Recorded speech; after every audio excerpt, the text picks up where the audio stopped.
الناس اللي تعرفني عارفه اني جيم ديفلوبر، بس حاجه ممكن ما يكونش حد عارفها ان ده مش اول تراك اذاكره، واني كنت صرفت النظر عنه اكتر من مره. ايوه دي حقيقه، مع انها ممكن تكون غريبه لناس كتير، لان فعلا عندي شغف تجاه تطوير الالعاب وبتكلم عنه كتير. فالنهارده جاي اتكلم معاكم عن الموضوع ده، ازاي ما كنتش هبقى جيم ديف، وايه التراكات التانيه اللي ذاكرتها، وامتى قررت ان خلاص هكمل في الجيم ديف. تعالوا نبتدي، بس قبل ما نبدا ما تنسوش تشتركوا في القناه وتفعلوا زر الجرس عشان يوصلكم كل جديد. وبس كده يلا بينا. لما دخلت كليه الحاسبات والمعلومات كنت شاطر جدا في الفيديو اديتنج، وده خلاني لما جيت اختار تراك اني ادور على تراك يكون فيجوال اكتر. وبصراحه كده بيني وبينكم ما كنتش بحب البرمجه قوي. طيب ليه دخلت حاسبات اصلا؟ هقول لك عشان كنت عايز اعمل العاب. هتقول لي طب ما انت عارف انت ليه داخل اهو. هقول لك ان اول احتكاك ليا مع البرمجه ما كانش احسن حاجه، ولما لقيت ان ممكن الموضوع يكون صعب اتجهت لليو اي يو اكس، وده كان اول تراك ذاكرته. قعدت في اليو اي يو اكس من شهرين ل3 شهور وعملت سكرينز كويسه جدا، بس برضه ما كانش عاجبني الوضع. كنت دايما بقول يعني انا دخلت حاسبات ومعلومات عشان اطلع يو اي ديزاينر؟ طيب ما ممكن اذاكر التراك ده في اي كليه، مش شرط يعني حاسبات. وده خلاني اروح لتاني تراك معانا، وهو الباك اند وذ بي اتش بي. دخولي عالم الباك اند كان له اكتر من سبب. اول سبب ان انا فعليا كنت بفكر ابقى فول ستاك ديفلوبر، وتاني سبب كان ان انا لقيت مجموعه من صحابي داخلين برضو معايا نفس التراك ده. بس اول ما دخلت في عالم الباك اند وقعت في كذا فخ. اولهم ان انا ما كنتش مظبط الاساسيات كويس، وطبعا المفروض ان انت تظبط الاساسيات بتاعتك قبل ما تبدا في اي تراك، فكان لازم ارجع واوقف مذاكره التراك واظبط الاساسيات من الاول. وبعد ما ذاكرت الاساسيات بدات مذاكره في الباك اند ومشيت فيه شويه، وخلاص اقنعت نفسي ان الجيم ديفلوبمنت ده مجرد اسطوره لا يمكن انها تتحقق. وده بسبب ان اكتر من حد قال لي ان انت مش هتلاقي شغل بعد التخرج مقارنه بمجالات الويب. بس برضو انا كاحمد ما كنتش مستريح في الباك اند، ودايما حاسس ان في حاجه غلط. وهنا قررت للمره المليون ان انا ارجع للجيم ديفلوبمنت، ولكن بشرط ان انا هذاكر الجيم ديفلوبمنت والباك اند مع بعض، بحيث ان انا الاقي شغل في الباك اند واقدر اصرف على نفسي لحد ما اوصل لمكان كويس جدا في الجيم ديفلوبمنت والاقي فيه شغل.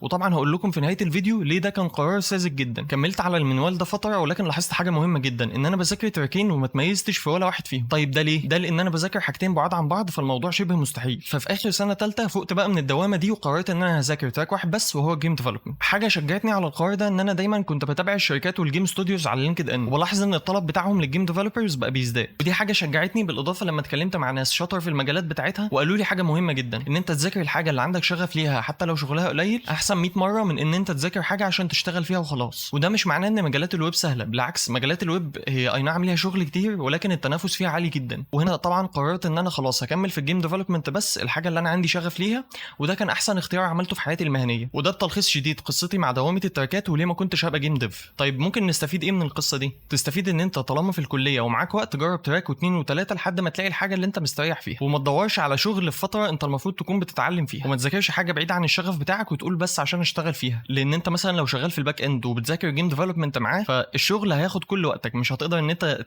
تذاكر تراكين مع بعض. والنصيحه الاهم ان انت خليك دايما ورا شغفك وحلمك، وربنا هيوفقك باذن الله. وبس كده، اتمنى الفيديو يكون عجبكم، واتمنى تكونوا استفدتم. وما تنسوش تشتركوا في القناه وتفعلوا زر الجرس عشان يوصلكم كل جديد، وتحطوا لايك على الفيديو لو الفيديو عجبكم، وتقولوا لي رايكم في الكومنتس، وتشيروا الفيديو في كل مكان عشان اكبر عدد من الناس يستفيد. وبس كده، سلام.